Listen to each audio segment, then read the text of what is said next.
ഈശോയുടെ സമാധാനം നമ്മുടെ ഹൃദയങ്ങളെ ഭരിക്കട്ടെ. നമ്മൾ സംസാരിക്കാൻ ആഗ്രഹിക്കുന്നത് 1995 തേവരയിൽ വെച്ച് വിക്ടബർ നടത്തിയ ബൈബിൾ ക്ലാസ്സിൻ്റെ തുടർന്നുള്ള ഭാഗങ്ങളാണ്.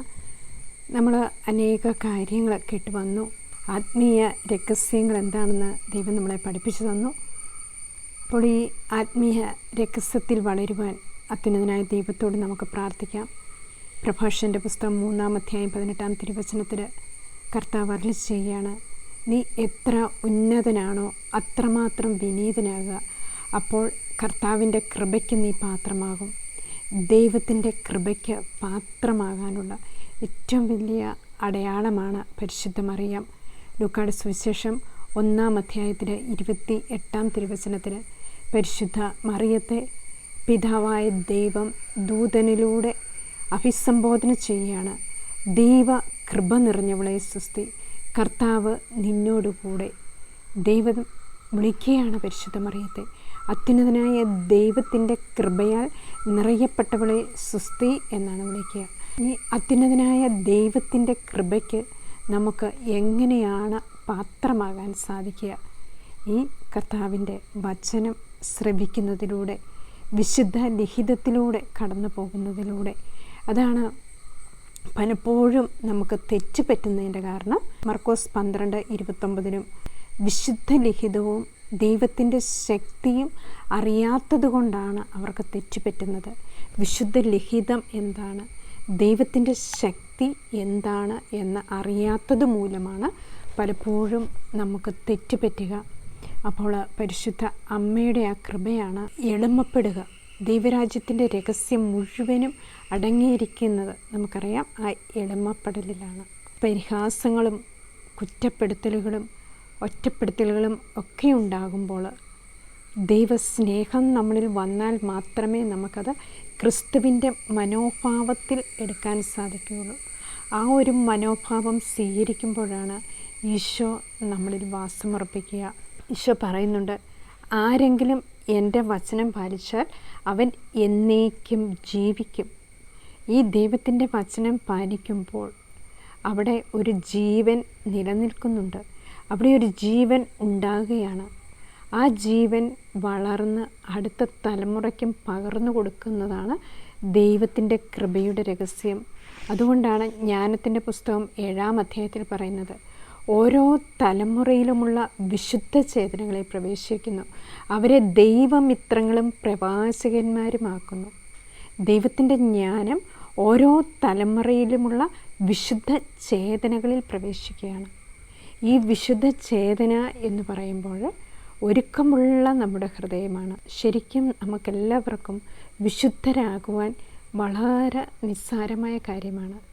അതാണ് do ordinary things in an extraordinary way. ഈ സാധാരണ കാര്യങ്ങൾ നമ്മൾ അസാധാരണമായി ചെയ്യുമ്പോൾ അവിടെ ഒരു ദൈവികത ഉണ്ടാകുകയാണ്. ദൈവത്തെ കൂട്ടുപിടിക്കുമ്പോഴാണ് സാധാരണ കാര്യങ്ങളൊക്കെ അസാധാരണമായി വരുന്നത്. ഇന്ന് നമുക്കറിയാം, ഇന്ന് നമ്മുടെ യുഗത്തിൻ്റെ ഒരു വിശുദ്ധനായിട്ട് തിരഞ്ഞെടുക്കപ്പെട്ടത് വിശുദ്ധ കാർലോ ക്യൂറ്റിസിനെയാണ്. ആ കൊച്ചു ബാലൻ ഇന്ന് ലോകത്തിനു വേണ്ടി മുഴുവനും ആ ഇൻ്റർനെറ്റിൻ്റെ മധ്യസ്ഥനായിട്ട് മാറിയിരിക്കുകയാണ്.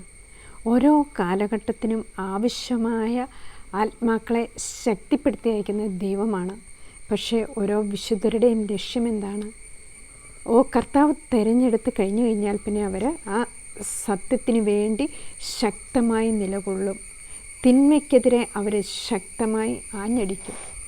അതാണ് ഓരോ തലമുറയിലുമുള്ള വിശുദ്ധ ചേതനകളിൽ പ്രവേശിക്കും. അവരെ ദൈവമിത്രങ്ങളും പ്രവാചകന്മാരുമാക്കുന്നു.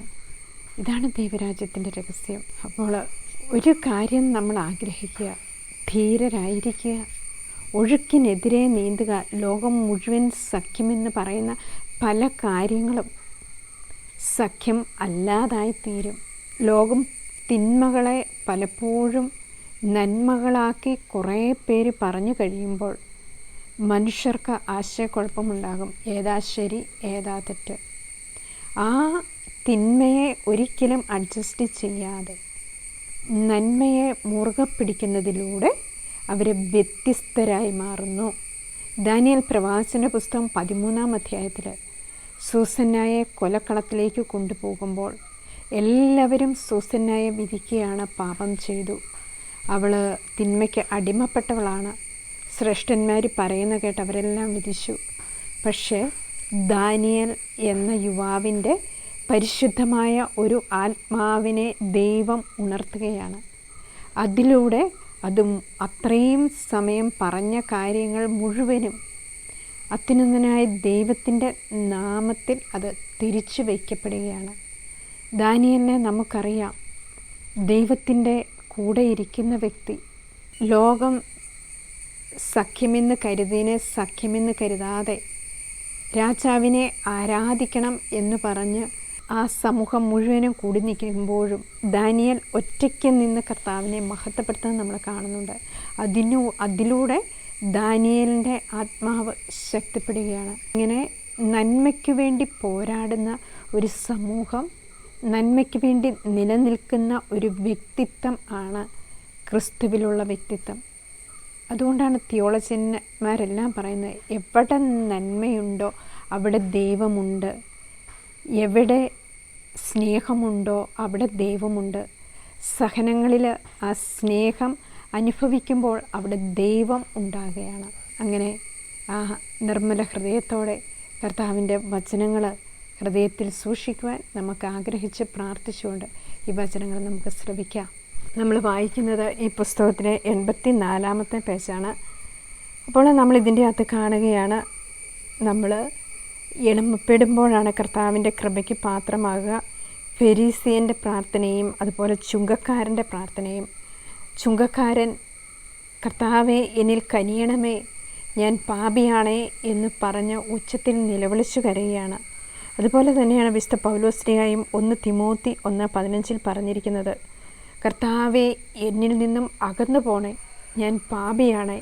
വിശുദ്ധ പത്രോസ്ലീഹായും പറയുന്നുണ്ട്, ലൂക്കായുടെ സുവിശേഷം 5-ാം അധ്യായം 8-ാം തിരുവചനത്തിൽ, കർത്താവേ എന്നിൽ നിന്നും അകന്നു പോകണമേ, ഞാൻ പാപിയാണേ എന്നും പറഞ്ഞ് വിശുദ്ധ പത്രോസും പൗലോസും എല്ലാം ദൈവത്തിൻ്റെ ആ കൃപ കിട്ടിക്കഴിഞ്ഞപ്പോൾ അവർ കർത്താവിൻ്റെ മുൻപിൽ കർത്താവിനെ കെട്ടിപ്പിടിച്ച് പറയുകയാണ്. ശരിക്കും ഈ അകന്നു പോകണമേ എന്ന് പറയുന്നത് എന്താണ്? ദൈവത്തെ വിട്ടുകളയല്ല, ദൈവത്തോടുള്ള സ്നേഹം നിമിത്തം ദൈവത്തെ ആശ്ലേഷിച്ചുകൊണ്ട് അവർ ഉച്ചത്തിൽ നിലവിളിക്കുന്ന ഒരു ആത്മീയ അനുഭൂതിയാണ് അവർ കർത്താവെ എന്നിൽ നിന്നും അകന്നു പോണേ എന്ന് പറയുക. കാരണം ദൈവത്തിൻ്റെ പരിശുദ്ധി അത്ര ശക്തമാണെന്ന് ദൈവം അവർക്ക് മനസ്സിലാക്കി കൊടുക്കുകയാണ്. അതിലൂടെയാണ് അവർക്ക് ആ ദൈവഭയമുണ്ടായത്. അങ്ങനെയാണ് അവർ ദൈവത്തോട് ഏറ്റുപറയുന്ന, കർത്താവെ ഞാൻ പാപിയാണ്. യെശയ്യാ പ്രവാചകൻ്റെ പുസ്തകം 6-ാം അധ്യായം 1 മുതലുള്ള തിരുവചനത്തിൽ യെശയ്യാ ദൈവത്തിൻ്റെ ആ ദൗത്യം ഏറ്റെടുക്കുന്നതിന് മുമ്പ് യെശയ്യായെ കർത്താവ് ശുദ്ധീകരിക്കുന്നുണ്ട്. അപ്പോൾ യെശയ്യാ പറയാണ്, ഞാൻ അശുദ്ധമായ അധരങ്ങളുള്ളവനും അശുദ്ധമായ അധരങ്ങൾ ഉള്ളവരുടെ മധ്യേ വസിക്കുന്നവനുമാണ്. അപ്പോഴാണ് സേറാഫുകളിൽ ഒരാൾ തീക്കനലുകൾ കൊണ്ട് ആ നാവുകൾ വിശുദ്ധീകരിക്കുന്നത്. അങ്ങനെ യെശയ്യാ കർത്താവിൻ്റെ ദൗത്യം ഏറ്റെടുത്ത് കർത്താവിനെ ശക്തമായിട്ട് പ്രഘോഷിക്കുകയാണ്. ഈ ഒരു ദൗത്യമാണ് അപ്പസ്തോല കൃപ, ഈ ഒരു ദൗത്യമാണ് പ്രവാചക ദൗത്യം, ഈ ഒരു ദൗത്യമാണ് കർത്താവിൻ്റെ നാമത്തിൽ കർത്താവിൻ്റെ വചനത്തിൽ മായം ചേർക്കാത്ത കൃപ നമുക്ക് ലഭിക്കുക. അപ്പോൾ ഇതിൽ പൗലോസ്ലീഹ പറയുന്നുണ്ട്, കർത്താവെ ഞാൻ പാപിയാണ്, എന്നിൽ നിന്നും അകന്നു പോണേ. 1 കൊരിന്തോസ് 3:5-10 വരെ, നടുന്നവനും നനയ്ക്കുന്നവനുമല്ല വളർത്തുന്നവനായ ദൈവത്തിനാണ് പ്രാധാന്യം. നിങ്ങളെ ഓരോരുത്തരെയും വചനത്തിൽ വളർത്തുവാൻ എപ്പോഴും ഒരാൾ ആവശ്യമാണ്. 1 കൊരിന്തോസ് 4:14-17 വരെ, നിങ്ങൾക്ക് 10,000 ഉപദേഷ്ടാക്കൾ ഉണ്ടായിരിക്കാം, പക്ഷേ ആത്മാവിൽ വളർത്തുവാൻ ഒരു ആത്മീയ ഗുരുവേ ഉണ്ടായിരിക്കുകയുള്ളൂ. ആ ആത്മീയ ഗുരു 1 കൊരിന്തോസ് 2:15-16 ആത്മീയ ഗുരുവിന് നിങ്ങളുടെ ആത്മാവിൻ്റെ കാര്യത്തിലായിരിക്കും ശ്രദ്ധ. അതുകൊണ്ടാണ് ഞാൻ നിങ്ങളോട് പറയുന്നത്, എടുത്തു ചാടരുതേ, 4 വർഷം വരെ കാത്തിരിക്കണം. അപ്പോൾ ഇതിൽ പ്രധാനമായിട്ട് പറയുന്നത് എന്താണ്? നമുക്ക് എപ്പോഴും ഒരു ആത്മീയ ഗുരു ഉണ്ടായിരിക്കണം. ഈ ആത്മീയ ഗുരുക്കളുടെ പ്രാധാന്യം എന്താണ്? അവർ ദൈവത്തെ അനുഭവിച്ച് കർത്താവിൻ്റെ വഴിയിലൂടെ നടക്കപ്പെട്ടവരാണ്. ആ നടക്കപ്പെട്ടവർ നയിക്കുമ്പോഴാണ് നമ്മളിലും ആ ദൈവത്തിൻ്റെ പ്രകാശമുണ്ടായിരിക്കുക.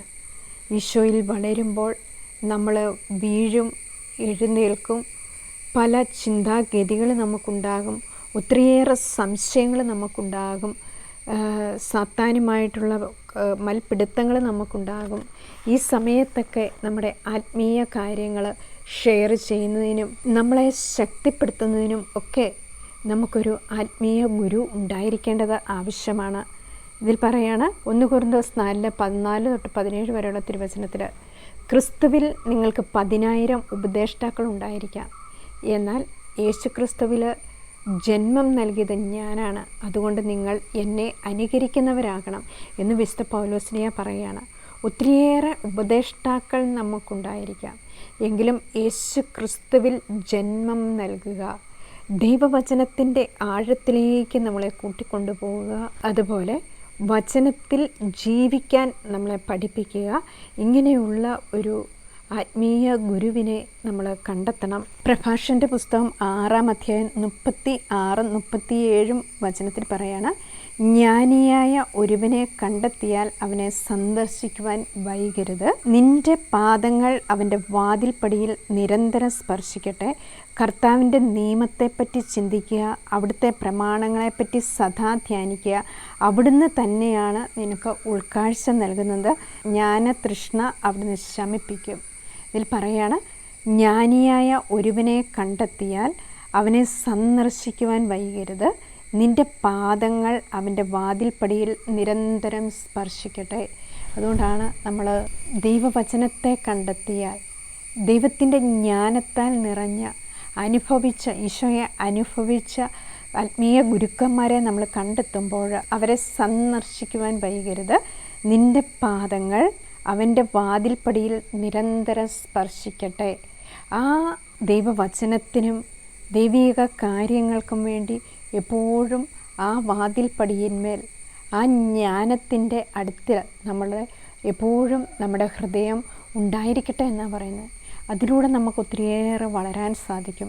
അതുകൊണ്ടാണ് ഈ ആത്മീയ ഗുരുക്കന്മാരെ നമ്മൾ സ്വീകരിക്കുമ്പോൾ നമുക്കെപ്പോഴും അവരോടൊരു ബഹുമാനം, ഒരു സ്നേഹം, ഒരു ഓർമ്മകൾ ഒക്കെ നമ്മുടെ ഹൃദയത്തിൽ ഉണ്ടായിരിക്കും. കാരണം ഫിലിപ്പിയർക്കെഴുതിയ ലേഖനം 1-ാം അധ്യായം 7-9 വരെയുള്ള തിരുവചനത്തിൽ നമ്മൾ ആത്മീയമായിട്ട് എപ്പോഴും ഒരു ആത്മീയ ബന്ധനത്തിലാണ്. കൃപയിലും ഇത് തന്നെയാണ്. സുഭാഷിതത്തിൻ്റെ പുസ്തകം 8-ാം അധ്യായം 32 മുതലുള്ള തിരുവചനത്തിൽ പറയാണ്, ആകയാൽ മക്കളെ എൻ്റെ വാക്കുകൾ ശ്രദ്ധിക്കുവിൻ, എൻ്റെ മാർഗങ്ങൾ പിന്തുടരുന്നവർ ഭാഗ്യവാന്മാർ. പ്രബോധനം കേട്ട് വിവേകികളായി തീരുവിൻ, അതിനെ അവഗണിക്കരുത്. എൻ്റെ പടിവാതിക്കൽ അനുദിനം കാത്തുനിന്ന് എൻ്റെ വാതിലുകളിൽ ദൃഷ്ടി ഉറപ്പിച്ച് എൻ്റെ വാക്ക് കേൾക്കുന്നവൻ ഭാഗ്യവാൻ. എന്തെന്നാൽ എന്നെ കണ്ടെത്തുന്നവൻ ജീവനെ കണ്ടെത്തുന്നു, കർത്താവിൻ്റെ പ്രീതി നേടുകയും ചെയ്യുന്നു. എന്നാൽ എന്നെ കൈവിടുന്നവൻ തന്നെത്തന്നെയാണ് ദ്രോഹിക്കുന്നത്, എന്നെ വെറുക്കുന്നവൻ മരണത്തെയാണ് സ്നേഹിക്കുന്നത്. ഇതിൽ പറയുകയാണ്, പ്രബോധനം കേട്ട് വിവേകികളായി തീരുവിൻ, അതിനെ അവഗണിക്കരുത്. എൻ്റെ പടിവാതിക്കൽ അനുദിനം കാത്തുനിന്ന് എൻ്റെ വാതിലുകളിൽ ദൃഷ്ടി ഉറപ്പിച്ച് എൻ്റെ വാക്ക് കേൾക്കുന്നവൻ ഭാഗ്യവാൻ. ദൈവത്തിൻ്റെ ജ്ഞാനത്തിൻ്റെ പടിവാതിക്കൽ കാത്തുനിന്ന് എൻ്റെ വാതിലുകളിൽ ദൃഷ്ടി ഉറപ്പിച്ച് എൻ്റെ വാക്ക് കേൾക്കുന്നവൻ ഭാഗ്യവാൻ. ദൈവത്തിൻ്റെ ജ്ഞാനത്തെ അറിയണമെങ്കിൽ എപ്പോഴും നമ്മുടെ പടിവാതിൽ, നമ്മുടെ ഹൃദയമാകുന്ന പടിവാതിൽ ദൈവത്തിൻ്റെ നേരെ നോക്കിയിരിക്കണം. ദൈവത്തിൻ്റെ ജ്ഞാനത്തെ തേടണം. അപ്പോഴാണ് ആ ദൈവിക ജ്ഞാനം അവിടെ നമുക്ക് വെളിപ്പെടുത്തി തരുന്നത്. ജ്ഞാനത്തിൻ്റെ പുസ്തകം 6-ാം അധ്യായത്തിൽ 6-10 വരെയുള്ള വചനത്തിൽ നമ്മൾ വായിക്കുന്നുണ്ട്. ഏകാധിപതികളെ, നിങ്ങളോടാണ് ഞാൻ പറയുന്നത്, ജ്ഞാനം അഭ്യസിക്കുവിൻ, വഴിതെറ്റിപ്പോകരുത്. വിശുദ്ധമായവ വിശുദ്ധിയോടെ ചെയ്യുന്നവർ വിശുദ്ധരാകും, അവ അഭ്യസിക്കുന്നവർ രക്ഷ കണ്ടെത്തും. എൻ്റെ വചനത്തിൽ അഭിലാഷമർപ്പിക്കുവിൻ, അവയോട് തീവ്ര അഭിനിവേശം കാണിക്കുവിൻ, നിങ്ങൾക്ക് ജ്ഞാനം ലഭിക്കും. ദൈവത്തിൻ്റെ ജ്ഞാനം നമുക്ക് ലഭിക്കണമെങ്കിൽ ഈ ദൈവത്തിൻ്റെ വചനത്തോട് തീവ്രമായ അഭിനിവേശനം കാണിക്കണം. അതിനു വേണ്ടിയിട്ടുള്ള ഒരു ആഗ്രഹം നമ്മൾ ഉദിക്കണം. കാരണം ഈശോയുടെ ഈ വചനം നമ്മൾ കേൾക്കുകയും നമ്മളിലേക്ക് വരികയൊക്കെ ചെയ്യുമ്പോൾ നമ്മൾ ഒത്തിരി ആഗ്രഹിക്കുക ഈശോയുടെ വചനത്തെക്കുറിച്ച്. ഈശോയെ സ്വന്തമാക്കാനുള്ള ഒരു ആഗ്രഹം നമ്മളിൽ തീർച്ചയായിട്ടും ഉണ്ടാകും. യോഹന്നാൻ 1:1-5 വരെയുള്ള തിരുവചനങ്ങളൊക്കെ നമ്മൾ കൂടെ വായിക്കുമ്പോൾ ആ ദൈവത്തിൻ്റെ വചനം ദൈവമാണ് എന്ന് നമുക്ക് മനസ്സിലാകും. കർത്താവിൻ്റെ ഈ വചനം കർത്താവാണ്, ദൈവമാണ് എന്നുള്ളൊരു വിശ്വാസം നമുക്ക് ലഭിക്കണം. എങ്കിൽ മാത്രമേ ആ വചനത്തിൻ്റെ നിഗൂഢതയിലേക്ക് നമുക്ക് പോകാൻ സാധിക്കുകയുള്ളൂ. അതിൽ പറയുന്നുണ്ട്, ആദിയിൽ വചനമുണ്ടായിരുന്നു, വചനം ദൈവത്തോട് കൂടെയായിരുന്നു, വചനം ദൈവമായിരുന്നു. അവൻ ആദിയിൽ ദൈവത്തോടു കൂടെയായിരുന്നു, സമസ്തവും അവനിലൂടെ ഉണ്ടായി, ഒന്നും അവനെ കൂടാതെ ഉണ്ടായിട്ടില്ല. അതാണ് ദൈവത്തിൻ്റെ ശക്തി, അത്യുന്നതനായ ദൈവത്തിൻ്റെ വചനത്തിൻ്റെ ശക്തി, ദൈവത്തിൻ്റെ ജ്ഞാനത്തിൻ്റെ ശക്തി, പരിശുദ്ധാത്മാവ ദൈവത്തിൻ്റെ ശക്തി. അത്യുന്നതനായ ദൈവത്തെ കൂടാതെ, അവിടുത്തെ കൂടാതെ ഒന്നും ഉണ്ടായിട്ടില്ല. അത്യുന്നതനായ ദൈവം ഈ ലോകത്തിൽ സൃഷ്ടിക്കപ്പെട്ട സകല സൃഷ്ടികളിലും ദൈവത്തിൻ്റെ ഛായയും സാദൃശ്യമുണ്ട്. പ്രകൃതിയിൽ മുഴുവനും ദൈവം സൃഷ്ടിച്ച സകല വൃക്ഷലതാദികളിലും മൃഗങ്ങളിലും നദികളിലും എല്ലാം ദൈവത്തിൻ്റെ ഛായയുണ്ട്. ദൈവത്തെ കൂടാതെ ഇവയൊന്നും സൃഷ്ടിക്കപ്പെട്ടിട്ടില്ല. ഇതിനെല്ലാം കർത്താവ് ഓരോ പ്ലാനുകളും പദ്ധതികളും ഉണ്ടാക്കി വെച്ചിട്ടുണ്ട്.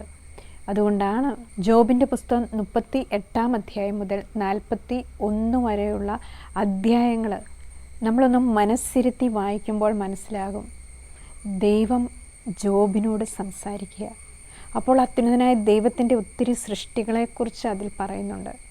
അതിൽ ദൈവം ചോദിക്കുകയാണ്, നിനക്ക് അറിയാമെങ്കിൽ പറയുക, ഇവയെല്ലാം ഉണ്ടായപ്പോൾ നീ ഉണ്ടായിരുന്നോ? ഇവയെല്ലാം സൃഷ്ടിക്കപ്പെട്ടപ്പോൾ നീ ഉണ്ടായിരുന്നോ? ഒത്തിരിയേറെ ചോദ്യങ്ങൾ ദൈവം നമ്മോട് ചോദിക്കുമ്പോൾ മനുഷ്യരായ നമ്മൾ ഇല്ലാതാകുന്ന ഒരു അവസ്ഥ നമുക്ക് കാണാൻ സാധിക്കും. ഇത് തന്നെയാണ് ദാനിയേൽ പ്രവാചകൻ്റെ പുസ്തകം 3-ാം അധ്യായത്തിൽ 29 മുതലുള്ള തിരുവചനങ്ങൾ. സകല സൃഷ്ടികളും അത്യുന്നതനായ ദൈവത്തെ സ്തുതിച്ച് പാടുന്നത്. സകല സൃഷ്ടികളെ ദൈവത്തെ സ്തുതിക്കുവിൻ, മഴയെ മഞ്ഞെ ദൈവത്തെ സ്തുതിക്കുവിൻ, വൃക്ഷലതാദികളെ, സസ്യങ്ങളെ, ജലജീവികളെ, മത്സ്യങ്ങളെ, അതുപോലെ ലോകത്തെ എല്ലാ സൃഷ്ടികളെയും ദാനിയേൽ പ്രവാചകന് ഏറ്റുപറഞ്ഞ് ആ ദൈവത്തെ മഹത്വപ്പെടുത്തുകയാണ്. കാരണം വിശുദ്ധർക്ക് ഇതിൻ്റെ എല്ലാം ശബ്ദങ്ങൾ തിരിച്ചറിയാനും അവ ദൈവത്തെ സ്തുതിക്കുന്നതും ദൈവത്തെ ആരാധിക്കുന്നതും തിരിച്ചറിയാൻ സാധിക്കുന്നു. കർത്താവിനോട് കൂടെയുള്ള സകലർക്കും കർത്താവ് സൃഷ്ടിച്ച പ്രകൃതിയെ സ്നേഹിക്കുവാനും കർത്താവിൻ്റെ എല്ലാ സൃഷ്ടികളിലും അവിടുത്തെ കണ്ടെത്താനും സാധിക്കുന്നു. കൊളോസ്യർക്കെഴുതിയ ലേഖനം 1-ാം അധ്യായത്തിൽ നമ്മൾ കാണുന്നുണ്ട്, സകല സൃഷ്ടികളോടും സുവിശേഷം പ്രസംഗിക്കപ്പെട്ടിരിക്കുന്നു. കൊളോസ്യർക്കെഴുതിയ ലേഖനം 1-ാം അധ്യായത്തിൽ 23-ാം തിരുവചനത്തിൽ പറയുകയാണ്, എന്നാൽ നിങ്ങൾ ശ്രവിച്ച സുവിശേഷം നൽകുന്ന പ്രത്യാശയിൽ നിന്ന് വ്യതിചലിക്കാതെ സ്ഥിരതയോടും ദൃഢനിശ്ചയത്തോടും കൂടി വിശ്വാസത്തിൽ നിങ്ങൾ നിലനിൽക്കേണ്ടിയിരിക്കുന്നു. ആകാശത്തിന് താഴെയുള്ള എല്ലാ സൃഷ്ടികളോടും സുവിശേഷം പ്രസംഗിക്കപ്പെട്ടിട്ടുണ്ട്. പൗലോസായ ഞാൻ അതിൻ്റെ ശുശ്രൂഷകനായി. ആകാശത്തിന് കീഴിലുള്ള സകല സൃഷ്ടികളോടും സുവിശേഷം പ്രസംഗിക്കപ്പെട്ടിട്ടുണ്ട്. പൗലോസായ ഞാൻ അതിൻ്റെ ശുശ്രൂഷകനായി. അതാണ് ആകാശത്തിന് കീഴിലുള്ള സകല സൃഷ്ടികളും ഈ അത്യുന്നതനായ ദൈവത്തിൻ്റെ സുവിശേഷം ശ്രവിക്കുവാൻ കാതോർത്തിരിക്കുകയാണ്. 1:15 തൊട്ടുള്ള തിരുവചനത്തിൽ നമ്മൾ വായിക്കുന്ന വലിയൊരു വചനമാണ്, അവൻ അദൃശ്യനായ ദൈവത്തിൻ്റെ പ്രതിരൂപവും എല്ലാ സൃഷ്ടികൾക്കും മുമ്പുള്ള ആദിജാതനുമാണ്. കാരണം അവനിൽ സ്വർഗത്തിലും ഭൂമിയിലുമുള്ള ദൃശ്യവും അദൃശ്യവുമായ എല്ലാ വസ്തുക്കളും സൃഷ്ടിക്കപ്പെട്ടു. സിംഹാസനങ്ങളോ ആധിപത്യങ്ങളോ ശക്തികളോ അധികാരങ്ങളോ എന്തുമാകട്ടെ, എല്ലാം അവനിലൂടെയും അവന് വേണ്ടിയുമാണ് സൃഷ്ടിക്കപ്പെട്ടത്. അവനാണ് എല്ലാറ്റിനും മുമ്പുള്ളവൻ. അവനിൽ സമസ്തവും സ്ഥിതി ചെയ്യുന്നു. അവൻ സഭയാകുന്ന ശരീരത്തിൻ്റെ ശിരസ്സാണ്. അവൻ എല്ലാറ്റിൻ്റെയും ആരംഭവും മരിച്ചവരിൽ നിന്നുള്ള ആദിജാതനുമാണ്. ഇങ്ങനെ എല്ലാ കാര്യങ്ങളിലും അവൻ പ്രഥമസ്ഥാനീയനായി. എന്തെന്നാൽ അവനിൽ സർവ്വസമ്പൂർണതയും നിവസിക്കണമെന്ന് ദൈവം തിരുമനസ്സായി. സ്വർഗത്തിലും ഭൂമിയിലുമുള്ള എല്ലാ വസ്തുക്കളെയും അവനിലൂടെ അവിടുന്ന് തന്നോട് അനുരഞ്ജിപ്പിക്കുകയും അവൻ കുരിശിൽ ചിന്തിയ രക്തം വഴി സമാധാനം സ്ഥാപിക്കുകയും ചെയ്തു. നമ്മുടെ കർത്താവായ ഈശോയെക്കുറിച്ച് പറയുകയാണ്, സകലതും അവനിലൂടെയാണ് സൃഷ്ടിക്കപ്പെട്ടത്. അതാണ്, ഒന്നും അവനെ കൂടാതെ ഉണ്ടായിട്ടില്ല. ഈ അത്യുന്നതനായ ദൈവത്തിൻ്റെ വചനം ആണ് നമ്മൾ ശ്രവിക്കുന്നത്. അപ്പോൾ നമ്മളിതിൻ്റെ അകത്ത് പറഞ്ഞു വന്നത്, നമുക്കെപ്പോഴും ഒരു ആത്മീയ ഗുരുവുണ്ടായിരിക്കണം. അതിനുശേഷം പറയുകയാണ്, 4 വർഷം കർത്താവിൻ്റെ വചനത്തിൽ ഇരുന്നാൽ നിങ്ങൾ ജ്ഞാനത്തിലും അറിവിലും വളർന്ന വലിയ വൃക്ഷമായി മാറും. എസെക്കിയേൽ 17:22 തൊട്ട് 24 വരെ. അപ്പോൾ സകല തരത്തിലുള്ള മനുഷ്യരും നിങ്ങളുടെ അടുത്ത് ഓടി വരും. അപ്പോൾ തന്നെ നിങ്ങളെ ലോകം അറിയാൻ തുടങ്ങി, പക്ഷെ അത് നിങ്ങൾ അറിയുന്നില്ല. ഇതൊരു ആത്മീയ രഹസ്യമാണ്. മർക്കോസ് 4:28-29. അപ്പോൾ ഇതിലെല്ലാം പറയുകയാണ്, ഏറ്റവും നല്ല മുകുളത്തെ ദൈവം എടുത്ത് ഉയർന്ന സ്ഥലങ്ങളിൽ കൊണ്ടു നടും. ഈ മുകുളങ്ങൾ എന്ന് പറയുന്നത് സഹനത്തിൻ്റെ തീച്ചുളയിലൂടെ വിശുദ്ധിക്ക് വേണ്ടി പരിശ്രമിച്ച് നമ്മൾ ജീവിക്കുകയാണെങ്കിൽ അതിൽ നിന്ന് ഏറ്റവും നല്ല മുകുളത്തെ കർത്താവെടുത്ത് അടുത്ത സ്ഥലത്തേക്ക് കൊണ്ടുപോയിടും. ഇത് ദൈവത്തിൻ്റെ വാഗ്ദാനമാണ്. അപ്പോഴാണ് നമ്മൾ ദൈവത്തിൻ്റെ ജ്ഞാനത്താലും ദൈവത്തിൻ്റെ സ്നേഹത്താലും നിറയുമ്പോഴാണ് ആ കർത്താവിനോട് വിശ്വസ്തത പുലർത്താൻ നമുക്ക് സാധിക്കുന്നത്. അപ്പോഴാണ് ദൈവം എടുത്ത് ഓരോ സ്ഥലത്തും കൊണ്ടുപോയി സ്ഥാപിക്കുക. ഇതിൽ പറയുകയാണ്, നമ്മൾ അറിയാതെ തന്നെ കൃപ നമ്മളിൽ പ്രവർത്തിച്ചു തുടങ്ങും. രാത്രിയിലിരുന്ന് പ്രാർത്ഥിക്കുമ്പോഴാണ് ദൈവം നമ്മുടെ മേൽ കൃപ വർഷിക്കുന്നത്. രാത്രിയിൽ പ്രാർത്ഥിക്കാതെ നല്ല ഭക്ഷണം കഴിച്ച് കിടക്കുകയാണെങ്കിൽ ആത്മാവിൽ നമ്മൾ താഴെ പോകും. ഒരാഴ്ച പ്രാർത്ഥിക്കാതിരുന്നാൽ നിങ്ങളിൽ 8 ദുർഗുണങ്ങൾ വരും. അത് ചീത്ത ഗുണങ്ങളായിരിക്കും. 2 കൊരിന്ത്യർ 12:20. അസൂയയും തർക്കവും സംശയവും ഉണ്ടാകും. നമ്മിലുള്ള ബന്ധനം മൂലമാണ് നമുക്ക് സംശയം വരുന്നത്. അപ്പോൾ ഇതിലെല്ലാം പറയുന്നത് എന്താണ്? നമ്മൾ പ്രാർത്ഥനയിൽ ശക്തിപ്പെട്ട് ദൈവിക ജ്ഞാനത്തിൽ നിറയണം. ദൈവിക ജ്ഞാനത്തിൽ നിറയണമെങ്കിൽ അർദ്ധരാത്രിയിൽ എഴുന്നേറ്റിരുന്ന് വളരെയേറെ കഷ്ടത സഹിക്കേണ്ട ഒരു കാര്യമാണ്. രാത്രിയുടെ യാമങ്ങളിൽ എഴുന്നേറ്റിരുന്ന് ദൈവത്തെ മഹത്വപ്പെടുത്തുക. നമ്മൾ ഏറ്റവും കൂടുതൽ ഭക്ഷണമൊക്കെ കഴിച്ച് സുഖമായിട്ട് കിടന്നുറങ്ങുന്ന സമയമാണ് രാത്രിയുടെ യാമങ്ങൾ. പക്ഷേ ആ സമയത്തൊക്കെ അത്യുന്നതനായ ദൈവത്തെക്കുറിച്ചുള്ള ഒരു ഓർമ്മ നമ്മുടെ മനസ്സിലുണ്ടാകുകയും ആ തീഷ്ണത നമ്മളിൽ വരികയും ചെയ്യുമ്പോൾ നമ്മളിൽ വിശുദ്ധി വർദ്ധിച്ചുകൊണ്ടിരിക്കും. ഇതിൽ പറയാണ്, അതേസമയം നമുക്ക് പ്രാർത്ഥനകളൊന്നുമില്ലാതെ നമ്മളൊരു 2 ആഴ്ചക്കാലമൊക്കെ ഇരിക്കുമ്പോൾ നമ്മളിൽ പാപം കുന്നുകൂടും. നമ്മളറിയാതെ തന്നെ ആ ആത്മീയ ജീവിതത്തിൽ നിന്ന് പതിയെ പുറകോട്ട് പോകും. പിന്നെ നമ്മൾ ആത്മീയത കാണുന്നത് ഒരു ഭോഷത്വം പോലെയായിരിക്കും. ലോകം നമ്മെ കാണുന്നത് പോലെ ഉള്ള രീതിയിലേക്ക് നമ്മളറിയാതെ വീണു പോകും. അതുകൊണ്ടാണ് ആത്മീയ ജീവിതത്തിൽ വളരെ പ്രധാനപ്പെട്ട കാര്യമാണ് വ്യക്തിപരമായ പ്രാർത്ഥന. ഈ വ്യക്തിപരമായ പ്രാർത്ഥനയിലൂടെയാണ് നമ്മൾ ശക്തിപ്പെട്ട് വരിക. അതിനാണ് ഇന്ന് നമുക്ക് ദിവ്യകാരുണ്യമുണ്ട്.